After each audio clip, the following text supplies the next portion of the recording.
The hearing panel was named by the National Republican Party. The hearing panel severely criticized the state party leaders, calling their conduct inept and unacceptable. However, the state party leadership was strongly supported by the McCain campaign, and in the end, the McCain campaign was awarded most of the delegate slots, with only those who had been elected in April retained by the decision of the National Convention. The state party had wished to have those elected delegates rejected also, but they lost on that point. It is interesting that when the handful of insurgent delegates reached the National Convention, most of them were followed constantly by security agents of the McCain campaign. We will now listen to an interview with one of those delegates, Carl Bunce. Carl, could you tell us about what happened at the state convention and how you came to be elected as a delegate? Okay. Well, I made it to the state convention basically by participating in the caucus process here in Nevada. We had a caucus process which basically from each precinct level, precincts would nominate and elect delegates to go forth from that precinct to the county and then to the state. So I went through that entire process, from the caucus to the county to the state. On April 26th, I was a state delegate in Nevada, and I was nominated as a national delegate to the RNC in Minneapolis, St. Paul, for the 3rd Congressional District. And I was actually elected at that April 26th convention, myself and also 2 other of my friends, Elizabeth Belcastro and Arden Osborne, were elected as a national delegate. Okay. How many people were at the state convention? There was close to 1,500 people at the state convention. I believe the credentialed authorized number of delegates was around 1,400 and something. I can't remember the number. I had it exactly in my mind at one point, but I can't remember anymore. I think it was 1,300 and something.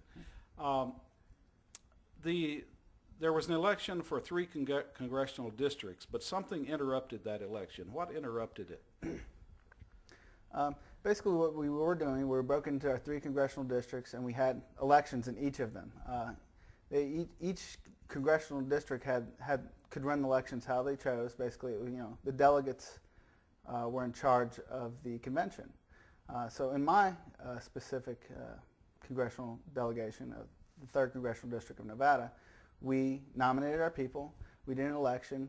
Each person put in their vote for 3 people who they wanted to be a national delegate. So that went through fine in my congressional district. Also seemed to go through fine in Congressional District 1. They did the same type of process, nominated who they wanted to be a national delegate, and then elected them. It was kind of weird because we got our process done in about a half hour to 45 minutes. We knew who won. Same type of thing in CD1, Congressional District 1. About an hour and a half went by. We started to kind of curious what happened in Congressional District 2, the last remaining congressional district.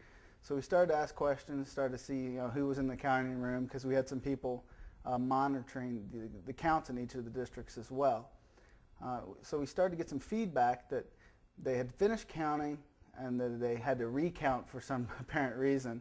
And we were kind of curious, like, why was the recount? And we had some delegates tell us that we had 3 additional delegates elected who supported Ron Paul.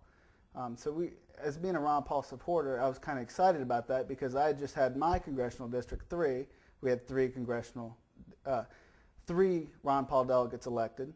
In CD1, we were aware of 1 Ron Paul delegate elected, and I just heard that Congressional District 2, 3 more were elected. So I was looking at 7 out of 9 possible, 7 delegates out of a total of 9 that were Ron Paul supporters at that point. So I was kind of excited, and people around me in my group were kind of excited that we had gotten so many delegates elected. But what happened at that point is I guess that word as well also got to the state party leadership, and we started to hear some grumbles in the crowd about the Ron Paul people have taken over the convention.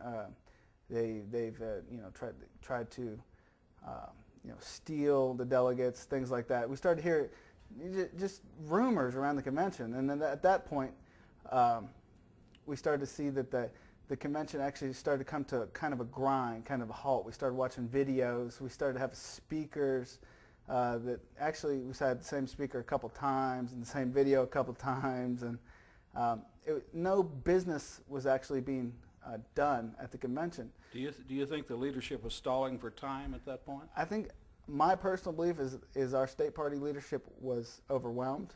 They didn't know what to do. The day definitely wasn't going how they had pictured, and how my point of view of how they wanted the picture to go was, unanimous support for John McCain. You could tell by the appearance of the state convention. You had the John McCain banners. You had the John McCain pamphlets everywhere. No mention of any other presidential candidates who were still contending for that at that point. Didn't they try to put through a rule so that only their slate of people for the national convention would be either approved or disapproved? Yeah, and that was very interesting because once I got involved in this process, I read the rules. I looked at the rules at all levels, county levels, the state level, the national committee levels, for how conventions operated, because I was curious. This was my first time through this process, and what I noticed was that they were trying to put a set of rules through that directly clashed with national Republican rules. So I was kind of curious about that, and many other people were kind of curious about that as well. And we were trying to figure out what this set of rule was. So basically, they were going to have the committee just give us a slate of delegates and say, and we as the delegation, the 1,300 of us or so, were supposed to say yes or no, and that was it. We were going to nominate anybody from the floor. We weren't even aware of who these nominated delegates were, who were going to represent us in Nevada. They never gave us a list. We had no idea. No lists were handed out. There were several lists around. People said they were egregious lists or fraudulent lists around the convention of people. But these were people who just wanted to be nominated as a national delegate because they were aware of the process as well, that we thought we were going to be able to nominate ourselves from the floor of the convention as the rules had stated. But at the beginning, it was obvious that they wanted to have their committee or the state party committee nominate and elect them as a slate, sort of, straight to the national convention. And a lot of people weren't having that. And what happened to that idea? It basically got shot down. We went through about, I'd say, close to 2 hours of deliberation about the pros and cons of this rule that was trying to be put upon the delegation.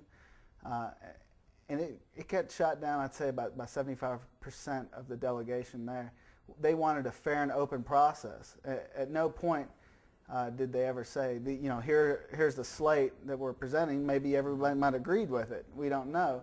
But because it was so closed off and no one knew who these people were or what the process was to get nominated and get on this list, this slate of delegates, an overwhelming majority of people disagreed with that process, and they wanted to go back to the process that was actually in the rules, nominated from the floor and elected to be a national delegate. And that comes from national committee rules. Mm-hmm.